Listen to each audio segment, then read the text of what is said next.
Hey, what is going on, guys? Today we're going to be taking a look at a little bit of an older kit. This is the HG Aile Strike kit, and you can probably guess that the reason why I wanted to take a look at this kit was to compare it with the recently released entry grade kit. For now, let's get into the review.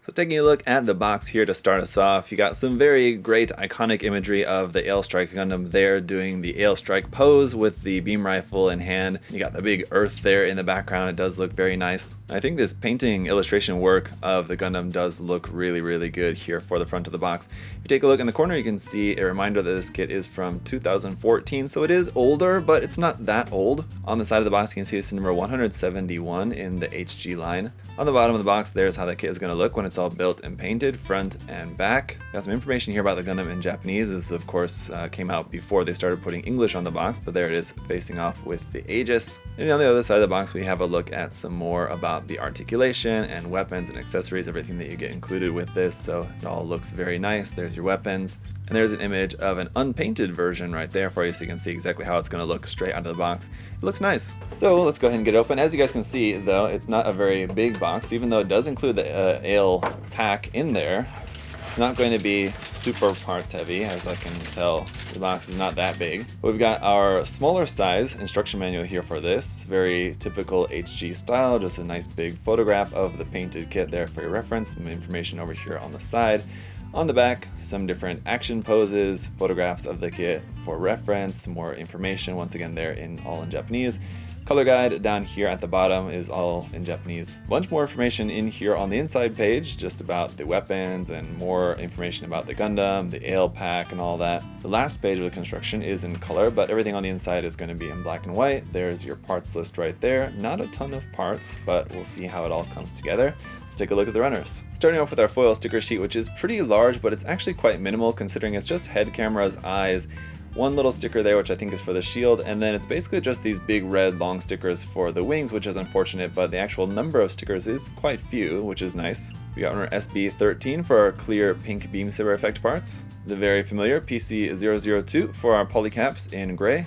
Runner A then is going to be all of our white pieces for the kit. There's a lot of white armor there. Runner B1 is going to be all of our red pieces for the feet, the shields, and for a couple of parts there around the kit, and then on the backpack. Runner C is going to be in gray for a bunch of our joint parts, hand parts, things like that.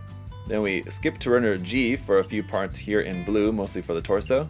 And skip again all the way to runner M1 for some yellow parts for the shield, the part of the V-fin, and then some yellow accents on the backpack. Runner N is in gray for our beam rifle and a few more parts like the knives, parts of the shoulders. And finally, runner O is here in black, mostly going to be just parts there for the Aile Strike pack. Alright guys, so here it is all built up, and we'll first just take a look at it real quickly without the Aile Strike pack on there, just to focus on the Gundam itself. Overall, the color separation is quite nice, and now having actually built the entry grade before having built this HG kit, which actually came out earlier, something like 7 years earlier, building them in the reverse order is kind of interesting, but we'll get into that here in a little bit. Let's first just take a closer up look here at the kit. You got stickers for the eyes, the camera on the front, and the back of the head there. And those are the only stickers on the main body of the Gundam. The head articulation is pretty nice. We'll go up nice and far, all the way to there, down all the way to there, and you can see we have safety flags on all 4 points of the V-fin there, the yellow ones and the white ones. Shoulder joint will swing to the front like so, pretty nice. But it's just a ball and socket joint, so you can only bring it up to about there, a little bit more than 90 degrees to the body for your upward articulation. The arm is going to rotate there at the bicep. Double joint in the elbow is going to give you a nice full bend there. The wrist just on a ball joint. You do have a little bit of movement here in the stomach, forward and back, side to side, maybe not all that much rotation here, but just be careful bending it too far forward. You're going to pretty easily just pop it up off the ball joint there, so it's not really all that much. The front skirts can be clipped apart for separate articulation, but those will move up all the way, no problem there. The side skirts can move up to about there, giving you a pretty good range for the legs to move out to the side there. The side skirts don't actually open up. That's where the knives are supposed to be held, but on the HG, it's just going to be just a plain piece there with no moving door gimmick on that.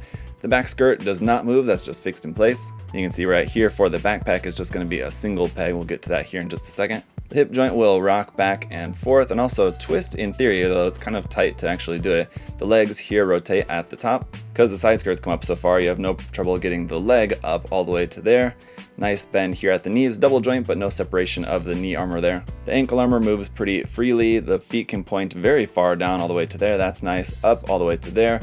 Side to side, going to be pretty nice here as well. So really great range movement there at the ankle. Up underneath the feet, good amount of detail, but you do have some hollow gap up in there as well.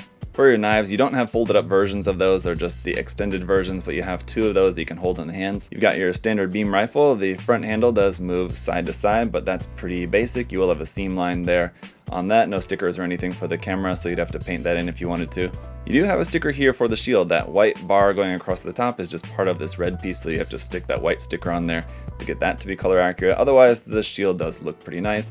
Very simply, just plugs onto the back of the elbow there. This part is just on a ball joint.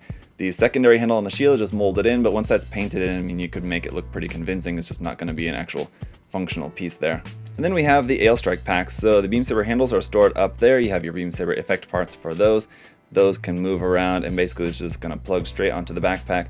The wings can be rotated up and down, and here you have big red stickers. Otherwise, these wings are just plain black plastic. These lower engine parts have a lot of really great detail in them here on the back and on the side, and those are just connected via ball joints, so you can kind of move those around as you need as well. You will have some seam lines on these parts right there. But otherwise, I think the backpack looks really nice, and like I said, it plugs into the back of the Gundam pretty simply, just straight on into there like so. So all that considered, guys, overall this is a pretty great kit. Now being 8 years old, it's a little bit older, but it's definitely from the generation of HGs that shouldn't really have too much issues. I think the Strike's design also lends itself really well to just being translated into a model kit pretty simply with great articulation and pretty few seam lines. I think it was designed in a very good way for that. Well, it shouldn't come as any surprise that the Master Grade version RM is probably the best version of the Aile Strike that you can get. If you wanted one in 1:44 scale, this is definitely a really good set to get. But what I also want to discuss in this video is how does the base Strike Gundam compare with the entry grade, which is obviously much more recent. And in all honesty, guys, the kits are so similar that it almost kind of takes away some of the sparkle of the entry grade, even though it's 7 years newer. And there are slight improvements to it. They're very slight improvements. Most of the kit is basically the same, with the head probably being the most notable difference between the two. Obviously, here with the entry grade, you have better color separation so that you actually have gray plastic going in for the vents there on the side of the head. Also, the mold in general is just a little bit sharper on the entry grade, with the V-fin also being an area that it's got a much sharper, crisper mold on there, so that means less sanding you need to do to get that sharpened up. That said, if you did want to use stickers for the camera, with the entry grade you don't have any, so you'll have to paint those in or get some sticker from something else, whereas with the HG, if stickers is the route you want to go, you have them included in the box and you can use those on the kit. An overall shape of the head is going to be slightly different. Personally, I kind of prefer the HG. The head is a little bit more round looking, where it's a little bit kind of different shape here on the entry grade. It's a very small difference, but I do prefer the proportions of the head on the HG a little bit more, I think. Shoulders are mostly the same, except on the HG you have a small gap there inside of that white part, where on the entry grade you don't have that gap. The design and details on the arms and hands are going to be almost identical except for the elbow joint, and even though you have a nicer elbow joint on the HG kit, the actual range of movement that you get out of the elbow joint is pretty much the same, so it really just kind of comes down to whichever design of the joint you prefer, where I can see how some people might like the look of this one on the entry grade more. In the stomach section on the entry grade kit, you have a little bit better articulation and it's a little bit more solid, where with the HG, as I pointed out, it kind of can come off this ball joint kind of easily there. You don't have that issue with the entry grade, but ultimately the articulation of the midsection is almost the same, and the actual look of that is basically identical as well, so that's kind of a wash. And from there down, the hip section and the legs are also basically the same. There's nothing really too notably different about either of these. I think that applies all the way down to the feet. They both have the same amount of detail and a hollow gap there underneath the feet, so below the waist they're almost exactly the same. The shield is also almost exactly the same, with the fronts looking basically identical. Flipping them around to the back, they're almost the same as well, with there being a slight difference in the connection. For the entry grade, it doesn't have the peg on the back. For the HG, it does have this peg on the back, and it might seem like they're exactly the same, but there is a difference in that with the entry grade, this is an actual white piece.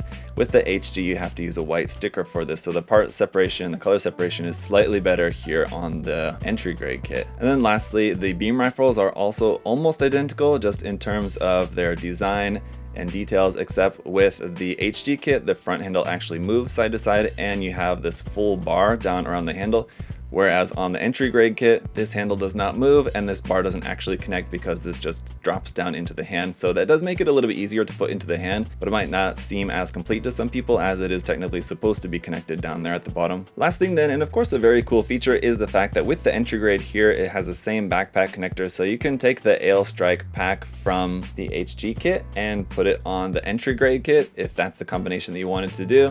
And I think that does look pretty nice as well. So there you have it, guys, from the HG, comparing that to the entry grade, which came out 7 years later, it's really not that much of a difference. There are slight improvements. Overall, do I think it is the better kit, the entry grade? Yes, of course, and it's definitely cheaper. It doesn't necessarily feel like an entirely new kit, more of just like a 1.5 version of the HG. It's a little bit simplified, and at the same time they did manage to make some slight improvements to it. So overall it's definitely a win, and the entry grade is a fantastic kit, but I think the HG is a really nice kit as well. If you prefer to have a kit that comes with the Aile Strike pack and you only want to get one Strike Gundam, if you end up wanting to go for the HG, I wouldn't feel too bad about it. It's definitely not a downgrade from the entry grade by any means. It's just that the entry grade does have some very minor improvements that are kind of nice, but even though the HG is older, it's still a pretty fantastic kit. Let me know your guys' thoughts down in the comment section below. What do you think about these kits? Anything that I missed? Or just your thoughts on either of the kits? Let me know down in the comment section. Thank you all so much for checking out the video today. Of course, if you want to check out these kits for yourselves, so guys, the link to USA Gundam Store will be down in the video description below. You can check that out, and all the other different Gunpla available there.